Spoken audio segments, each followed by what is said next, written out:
You can add animations that appear when visitors load a page or scroll through your site.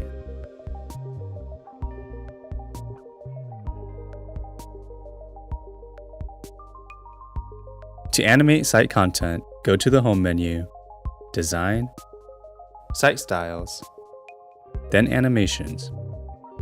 You can preview any of the animations available.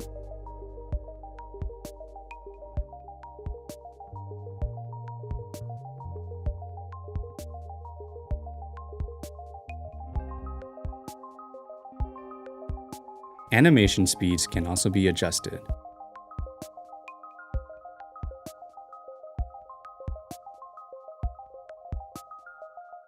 Once you're ready, click Save.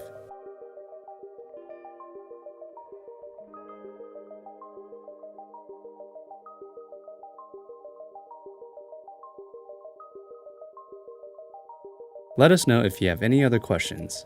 We're always here to help.